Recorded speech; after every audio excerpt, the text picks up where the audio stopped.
அப்பாடா! ஒரு வழியா பாஜகவும் திராவிட கட்சியா மாறி போச்சு. தலைமையோட கட்டுப்பாடு இல்லாம அடாவடித்தனமா பேசுற நயினார் எங்க? தலைமை முடிவுக்காக கட்டுப்பட்டு காத்திருக்கக்கூடிய அண்ணாமலை எங்க? இன்னைக்கு வரையிலும் திமுக எதிர்ப்புல உறுதியா தனி ஒருவனா களத்துல நின்னு கடமாடுற அண்ணாமலை. அதனாலதான் தொண்டர்கள்லாம் அண்ணாமலையை போட்டி புகழ்றாங்களோ.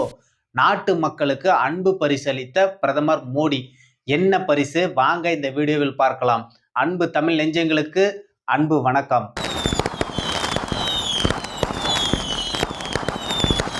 தேர்தல்களும் ஒரு பக்கம் சூடாயிடுச்சு. ஆனா பாஜக தலைவர்களுக்குள்ள கட்டுப்பாடே இல்லாம அவங்கவங்க ஒரு பக்கம் தான் தோன்றித்தனமா செயல்பட்டு இருக்கிறாங்க. ஏன்னா இன்னைக்கு நயினார் அவர்கள் கூட பத்திரிகையாளர் சந்திப்புல பேசுறாரு. நான் சாத்தூர்ல போட்டி போடுறேன் அப்படின்னு சொல்லி. மாநில தலைவருக்கே ஒரு கட்டுப்பாடு இல்லாம பேசினா எப்படி? டெல்லி தலைமை தான் வழக்கமா தேசிய கட்சிகளுக்கெல்லாம் வேட்பாளரை அறிவிக்கும். அது பாஜகவில் தொடர்ந்து இன்னைக்கு வரலும் நடந்துகிட்டு தான் இருக்குது.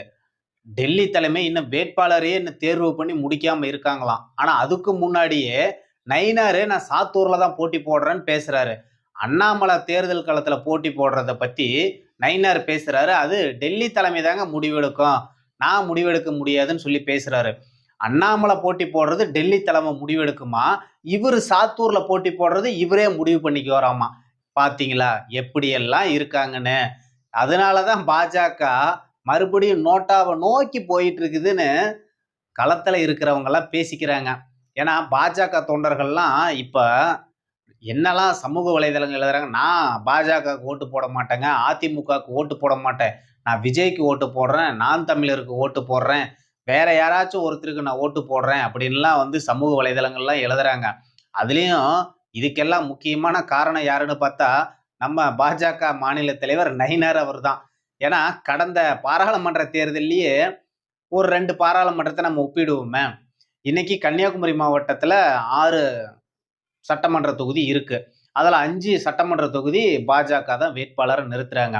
அங்க கடந்த பாராளுமன்ற தேர்தல் அப்போ கிட்டத்தட்ட 3.5 லட்சத்துக்கு மேலான வாக்குகளை பாஜக தனிச்சு நின்று வாங்கினாங்க.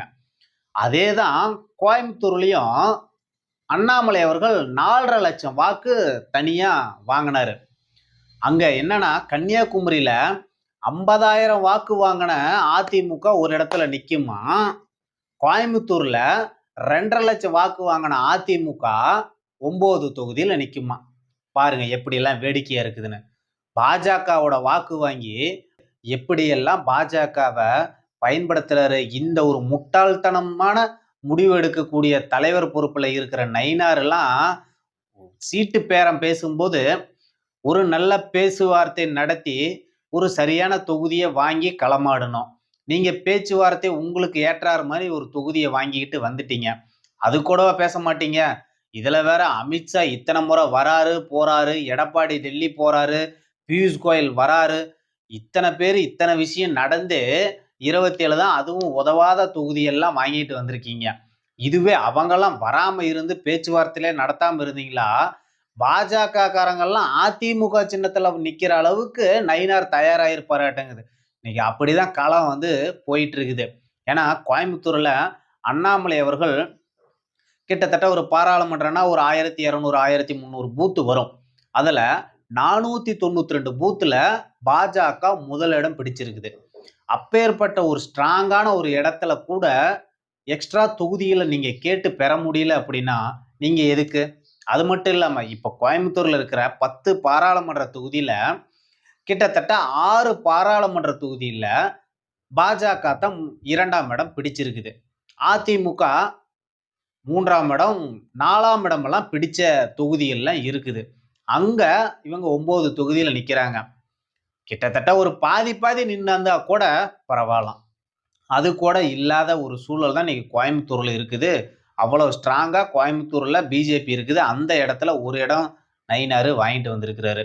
இதனாலதான் அண்ணாமலை ரொம்ப கடுமையா அதிருப்தியில் இருக்கிறாரு. நான் களத்தை விட்டே போயிடுறேங்க, எனக்கு தேர்தலே வேண்டாங்கிற ஒரு முடிவுக்கு அண்ணாமலை வந்துட்டாரு. அண்ணாமலை ஒதுங்கி கட்சியை விட்டு தான் ஒதுங்கி இருக்காரு அப்படின்னா இன்னமும் திமுக எதிர்ப்புல உறுதியா களத்துல கடமாடுறாரு. இன்னைக்கு கூட அண்ணா பல்கலைக்கழக மாணவிக்கு பாலியல் தொல்லை நடந்திருக்குது. அங்க இருக்கக்கூடிய பேராசிரியரே மாணவிக்கு பாலியல் தொல்லை கொடுத்திருக்கிறாரு.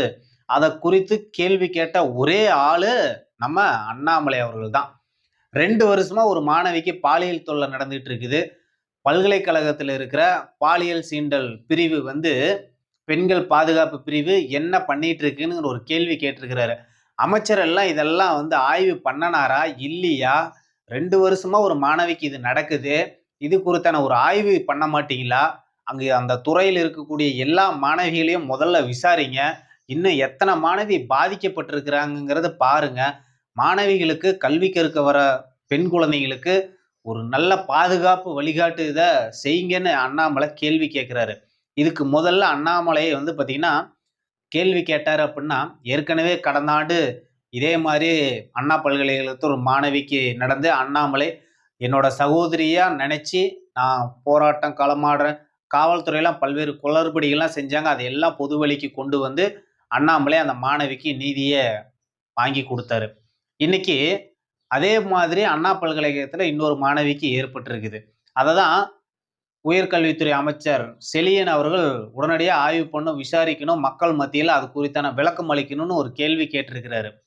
எவ்வளவுதான் அண்ணாமலை கட்சியை விட்டு தள்ளி தள்ளி போனாலும் திமுக எதிர்ப்புன்னு வரும்போது முதலாளா மக்கள் மத்தியில வெளிச்சம் போட்டு காட்டுறதுல அண்ணாமலை தான் பிரதான எதிர்க்கட்சி தலைவரா செயல்பட்டு இருக்கிறாரு. அது மட்டும் இல்ல, கடந்த ஒரு வாரத்துக்கு முன்னாடி சென்னையில ஒருத்தரை கல்லால தாக்கி கொலை பண்ணனாங்க.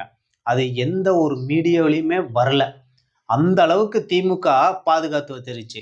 ஆனா அண்ணாமலை தன்னோட சமூக வலைதளத்துல ஒரு வாரம் கழிச்சு வெளியிடுறாரு.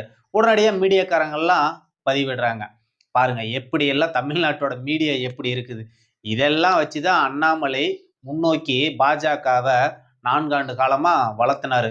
அந்த பாஜக தான் இன்னைக்கு மீண்டும் நோட்டாவை நோக்கி போயிட்டு இருக்குது. நமக்கெல்லாம் தெரியும் திமுக கடவுள் மறுப்பு இயக்கங்கிறதெல்லாம் தெரியும். அப்படி இருந்தா இன்னைக்கு அதே திமுக பார்த்தீங்கன்னா ராமநவமி நாள்ல தான் வேட்பாளரை பற்றி வெளியிடுவேன் அப்படின்னு சொல்லி வச்சிட்டு இருக்கிறாங்க. ஏன்னா நேத்தே வெளியிடலாம் ஒரு பக்கம் பேசினாங்க. நேத்து அஷ்டமி வந்ததுனால திமுக வெளியிடல. இன்னைக்கு ராமநவமி, இன்னைக்கு சாயந்தரம் 6:30 மணிக்கு வேட்பாளர் பட்டியல் வெளியிடணுங்கிற ஒரு முடிவோட திமுக இருக்காமா. பார்த்துக்கோங்க. கடவுள் மறுப்பு மக்களுக்கு மட்டும்தான், அவங்களுக்கு கிடையாது. பெண்களோட தாலி இருக்கிறதுக்கு மட்டும்தான் திமுக காரன் முதல்ல வருவான். ஆனா அவன் வீட்டு பெண்களுக்கு அவன் சாமி கும்பிட்றதெல்லாம் அவன் அடக்கமா பண்ணிட்டு இருப்பான். நம்ம மக்கள் தான், நம்ம தான் யோசிக்கணும், முடிவு பண்ணணும். திமுக எப்பேற்பட்ட கட்சிங்கிறத நம்ம தான் தெரிஞ்சுக்கணும், பார்த்து புரிஞ்சுக்கணும், நடந்துக்கணும். நீங்க வாக்களிக்கும் போது இதெல்லாம் யோசிச்சு வாக்களிங்க. இன்னைக்கு நாட்டுல பல பிரச்சனைகள் நடந்துட்டு இருக்குது. பெட்ரோல் டீசல் தட்டுப்பாடு வந்துருமா, அது வந்துருமா, இது வந்துருமா? ஏன்னா வேலூர் மாவட்டத்தில் கூட கேனெல்லாம் வீட்டில் இருக்கிற பெரிய பெரிய ட்ரம்மெல்லாம் பெட்ரோல் பிடிச்சாங்க. அப்படிப்பட்ட ஒரு சூழலெல்லாம் நடந்துச்சு. செயற்கையாகவே இந்த திமுக காரங்க மக்கள் மத்தியில் ஒரு பிம்பத்தை கிரியேட் பண்ணனாங்க. அமைச்சர்கள் எல்லாம் பேசினாங்க, பெட்ரோல் டீசல் தட்டுப்பாடு வரப்போகுதுங்க, மோடி என்னங்க பண்ணுறாரு, எதுவுமே இதை பற்றி விளக்கம் அளிக்க மாட்டேங்கிறாரு, பேச மாட்டேங்கிறாருன்னு எவ்வளவோ ஒரு விஷம பிரச்சாரங்கள்லாம் பண்ணிட்டு இருந்தாங்க. ஆனால் அப்படிலாம் எந்த ஒரு சூழலுமே இந்தியாவில் இல்லை. மத்திய அரசாங்கம் 70 நாளைக்கு மேலான பெட்ரோல் டீசல் கையிருப்பு நம்ம நாட்டில் இருக்குதுங்க. மக்கள் அச்சப்படுறது தேவையே இல்லை அப்படின்லாம் சொல்லி விளக்கம் அளித்தாங்க. ஆனால் இன்னைக்கு பெட்ரோல் டீசல் எண்ணெய் நிறுவனங்களுக்கெல்லாம் விலையேற்றம் பண்ணுற ஓரளவுக்கு ஒரு சூழல் வந்திருக்கு. சுத்திகரிப்பு பண்ணுறதுல ஒரு சில இடர்பாடுகள் விலை ஏற்றணும் அப்படின்லாம் அவங்க முடிவு பண்ணதா ஒரு செய்தி வருது. ஆனால் பிரதமர் மோடி அவர்கள் பார்த்தீங்கன்னா இன்னைக்கு பெட்ரோல் டீசல் மீதான கலால் வரியை குறைச்சிருக்கிறாரு. பெட்ரோல் 10 ரூபா இன்னைக்கு குறைச்சிருக்கிறாரு. ஏன்னா இலங்கையில எல்லாம் பார்த்தீங்கன்னா இன்னைக்கு பெட்ரோல் 400 ரூபாய்க்கு மேலே போயிடுச்சு. பாகிஸ்தான்ல பெட்ரோலே கிடைக்கல. பள்ளி கல்லூரிக்கு எல்லாம் அரசு நிறுவனங்கள்லாம் லீவ் விட்டுட்டு இருக்கிறாங்க. ஆனால் இந்தியாவில் அது மாதிரியான ஒரு சூழலும் இல்லை. இன்னும் கொடுமை, லாக்டவுன்லாம் திரும்ப போட போறாங்கன்னு ஒரு பிரச்சாரம் எல்லாம் நம்ம தமிழ்நாட்டில் தான் பண்றாங்க. இதெல்லாம் ஒன்றும் கிடையாதுங்க. மக்கள் பீதி அடைய வேண்டாம். நம்ம நாட்டில் போதிய கையிருப்பு இருக்கு. தொடர்ந்து கச்சா எண்ணெய் இந்தியாவை நோக்கி வந்துகிட்டே இருக்கு. எந்த விதமான அச்சப்பட தேவையான ஒரு சூழலும் நம்ம நாட்டில் ஏற்பட போறதில்லை. ஆனால் இன்னைக்கு பெட்ரோல் மீது 10 ரூபா விலை குறைஞ்சிருக்குது. உலக நாடுகளே பெட்ரோல் விலையை ஏற்றிட்டு இருக்காங்க. ஆனால் நம்ம நாட்டில் பிரதமர் மோடி அவர்கள் பெட்ரோலுக்கு லிட்டருக்கு 10 ரூபாயை கம்மி பண்ணியிருக்கிறாரு. இதுதான் இந்த தேர்தல் காலத்துல பிரதமர் மோடி அவர்கள் மக்களுக்கு தேர்தல் களங்கிறது அது ஒரு பக்கம் இருந்தாலும், தேர்தல்ங்கிறது 5 மாநிலத்தில தான் நடக்குது. ஒட்டுமொத்த இந்தியாவுக்கும் பிரதமர் மோடி அவர்கள் அன்பு பரிசா குடுத்திருக்கிறாரு. மக்களுக்கு உண்டான எக்ஸ்ட்ரா செலவினங்கள் ஏற்படக்கூடாது. அதையெல்லாம் சரி பண்ணணுங்கிற ஒரு காரணத்துக்காக அரசாங்கமே வரிய குறைச்சிட்டாங்க. அதனால மக்களுக்கு பயனளிக்க போகுது. நிச்சயமா பிரதமர் மோடி அவர்கள் நம்ம நாட்டுல மற்ற நாடுகள்ல நடக்கிற போல அசம்பாவிதங்கள் நம்ம நாட்டுல தட்டுப்பாடுகள் எதுவுமே வராது. பிலிப்பைன்ஸ்லாம் கூட அவசர நிலையெல்லாம் பிரகடனம் படுத்திட்டாங்க. ஆனா நம்ம நாட்டுல மக்களுக்கு அடிப்படை தேவையான விஷயங்கள இன்னைக்கு மத்திய அரசாங்கம் செஞ்சுட்டு இருக்கு. நம்ம நாட்டுல அது மாதிரியான ஒரு சூழலும் கிடையாது. அது மட்டும் இல்லாம தமிழ்நாட்டோட அரசியல் களத்துல பாஜக தலைவர்கள் எல்லாம் எல்லாருமே பெரிய பெரிய தலைவர்கள் ஆயிட்டாங்களாட்டங்குது. நயினார் சாத்தூர்ல போட்டியிடுறேன்னு அவரோட அசெம்பிளியே சொல்றாரு. தமிழிசை அக்கா பிரச்சாரத்துல மயிலாப்பூர்ல எடப்பாடியோட கலந்துக்கிறாங்க. இந்த மாதிரிலாம் பார்த்தீங்கன்னா, ஒவ்வொரு தலைவர்களும் கிளம்பிட்டாங்க அப்படின்னா, டெல்லி தலைமை எதுக்கு? கட்டுப்பாடுங்கிறது ஒண்ணு எதுக்குங்கிறது தான் தெரியல. இது என்னவோ தமிழ்நாடு பாஜக மட்டும் தான் டெல்லிக்கு அவுட் ஆஃப் கண்ட்ரோல்ல இருக்குதோட்டங்குது. ஸ்டாலின் தான் சொல்லுவாரு, தமிழ்நாடு எப்பவுமே டெல்லிக்கு அவுட் ஆஃப் கண்ட்ரோல்ன்னு. அதே மாரி தான் தமிழ்நாடு பாஜக கட்சியும் டெல்லிக்கு அவுட் ஆஃப் கண்ட்ரோல்ல தான் இருக்கிறாங்க போல. அதனால தான் எல்லாருமே தலைவர்களா செயல்பட்டுட்டு இருக்கிறாங்க. எந்த ஒரு கட்டுப்பாடும் இல்லாம தான் தோன்றித்தனமா, அடாவடித்தனமான இந்த செயல்பாடுக்கெல்லாம் அமித்ஷாவும், மோடியும் என்ன முடிவெடுக்க போறாங்கங்கிறத நம்ம பொறுத்திருந்து தான் பார்க்கணும். நன்றி, வணக்கம்.